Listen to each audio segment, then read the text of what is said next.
Hello and welcome to our look at the top 10 cruise itineraries sailing from Southampton in 2025. As a British fan of cruising, it will be of no surprise to many that my wife and I always are on the lookout for great deals, new ships and fascinating itineraries that will depart from the UK's leading cruise port of Southampton. There is a heavy focus on locations such as the Med, the Canaries, the Norwegian Fjords, channel hopping and transatlantics.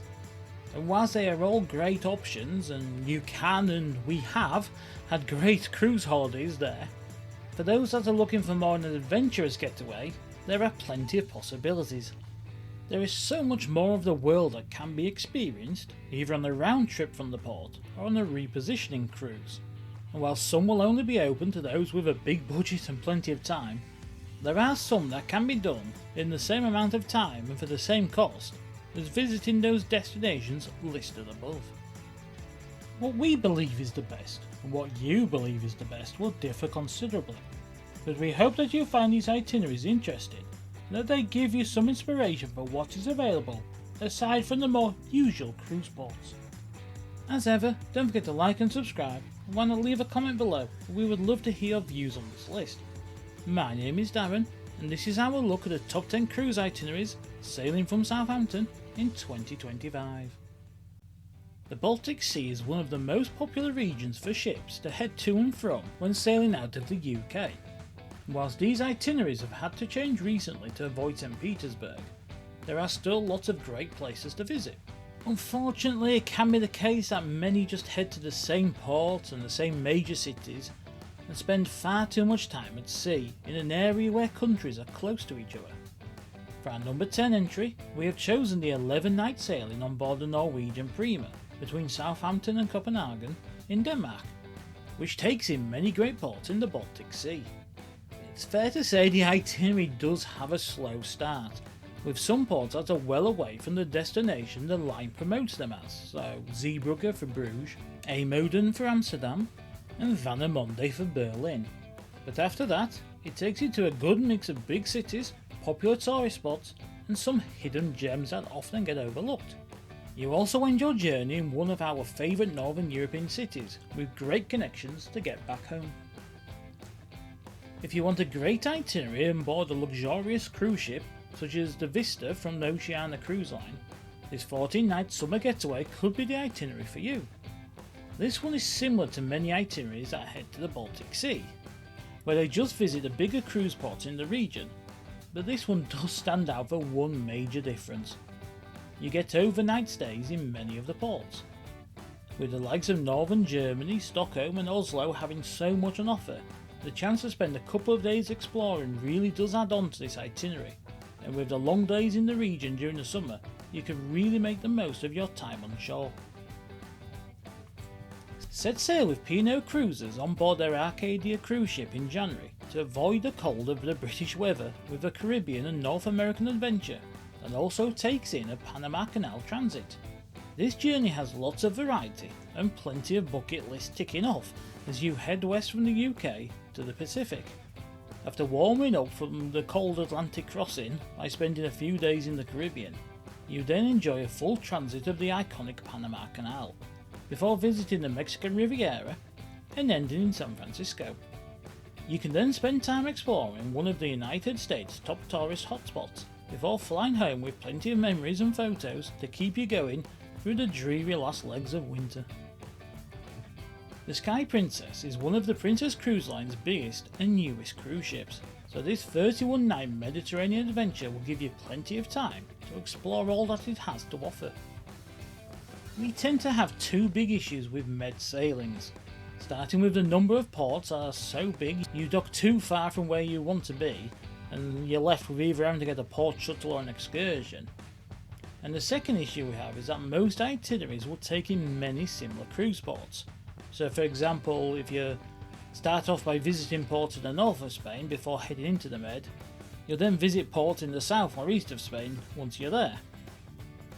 On this cruise, you not only get to go to plenty of smaller ports where you can simply walk from your ship and set off exploring on your own, our favourite type of port, but it also takes in a great variety of ports, including those in the Western Med and the Eastern Med, so you get a mix of big cities, small islands and historic attractions to visit.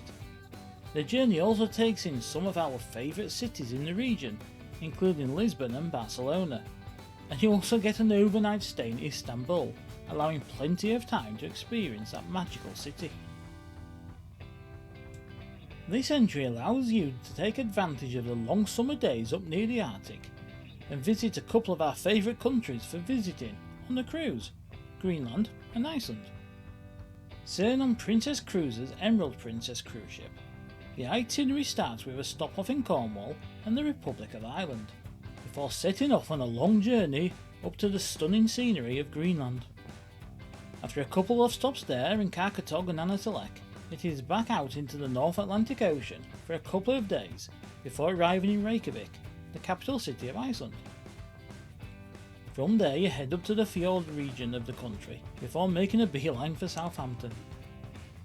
I love the scenery, wildlife and remoteness of this part of the world, and the chance to visit without flying directly from the UK and in the height of summer is my idea of a perfect cruise.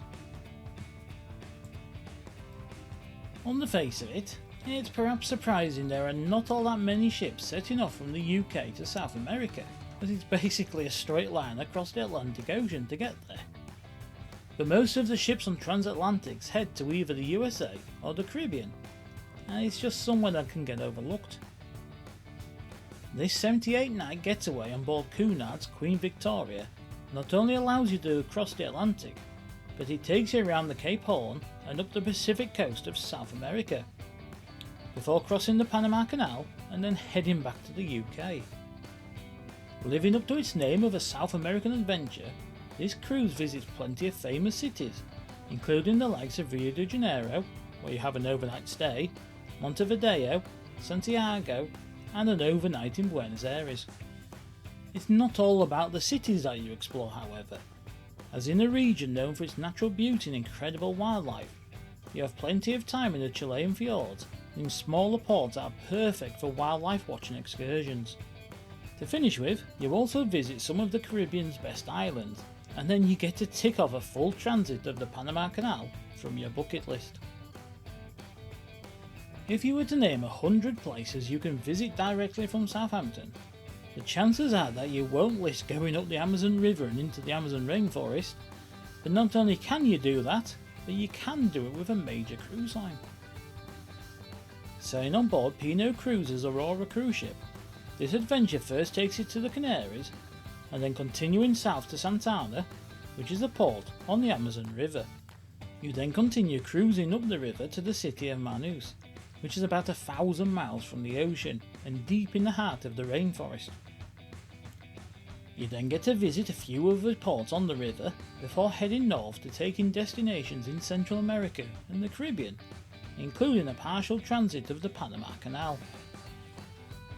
You finish by crossing the Atlantic once again, and after stopping off in the Azores, you arrive back in the port of Southampton after an adventure you will never forget.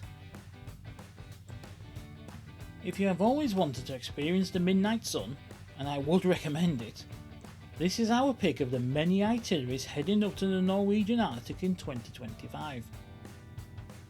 This is a popular route for cruise ships, especially in the summer months, but most will simply head up the Norwegian coastline, call into some fjords, and then come back down the coast again. That is a journey I have done myself, and it's an incredible cruise to take, but this itinerary gives you all of that and more, as it starts by crossing the North Atlantic and taking in some of the best ports of call in Iceland. You actually start by stopping off in Greenock, one of the UK's most picturesque cruise ports, before overnighting in Reykjavik.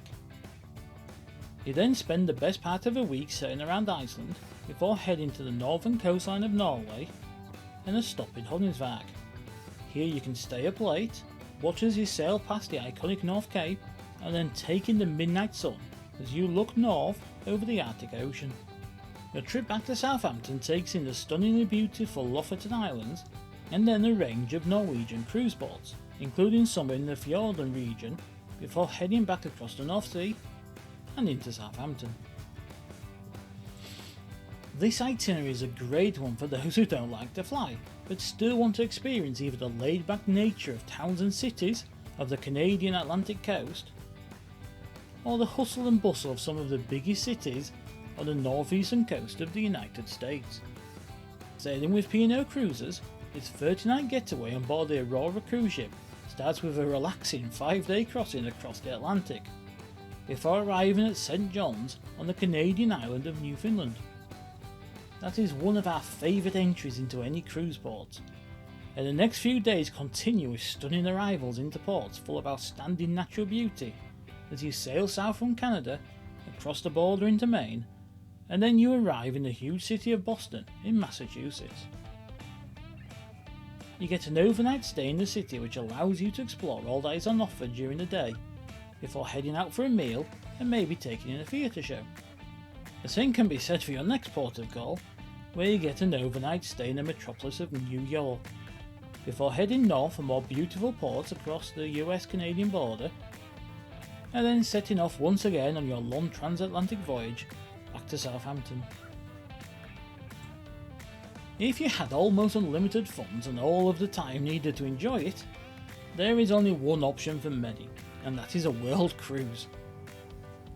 In researching this list, it was kind of surprising just how many options there were when it came to world cruises from Southampton, including a variety of lines, ships and routes that were offered.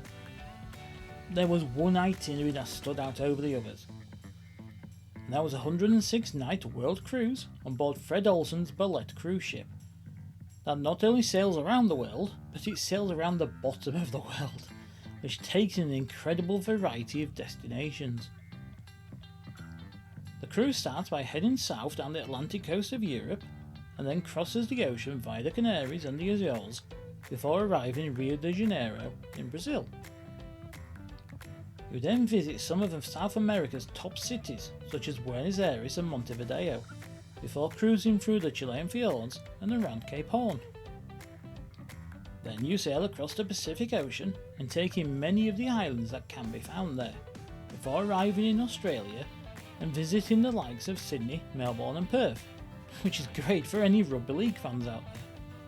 It is then time for another ocean crossing as you sail across the Indian Ocean to South Africa, where you visit a number of ports including Cape Town, and then head up the Atlantic coast of Africa back to Southampton. What an itinerary, what an adventure, and what can I do to get on board? So all that remains to be said is thank you so much for watching. We hope you enjoyed our look at the top 10 cruise itineraries setting sail from Southampton in 2025, and see you next time.